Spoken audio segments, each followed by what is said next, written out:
ఇంద్రా నా వాచ్ ఎక్కడ ఉంది? టీవీ దగ్గర ఉంది.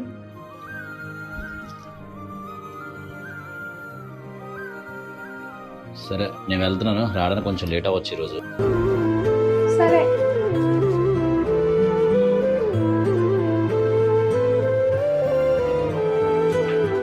ఏంటి ఏం మాట్లాడట్లేదు ఇందాక నుంచి, చాలా సైలెంట్గా ఉన్నావు. ఏం మాట్లాడమంటావు? నేను ఏది మాట్లాడినా సరే తప్పుగా తీసుకుంటున్నావు. ప్రతి దానికి నాతో గొడవ చేస్తున్నావు. ఏం చేయమంటావు? ఎక్కడికి వెళ్తున్నావు అంటే తప్పు, ఎప్పుడు వస్తావు అంటే తప్పు, ఫోన్ చేసి అడిగితే అది కూడా తప్పే. నాలో ప్రతి దానికి తప్పులే ఎంచుతున్నావు నువ్వు. ఏం చేయమంటావు చెప్పు?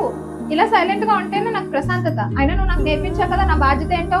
పిల్లల్ని చూసుకోవడం, ఇల్లు చూసుకోవడం, ఇదే నా బాధ్యత. ఇంకా రెండోది లేదు కదా.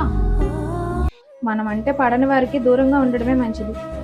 గొడవలు పెద్దది చేసుకోవడం కంటే సైలెంట్గా ఉండి జీవితం గడిపేయడం ఇంకా మంచిది.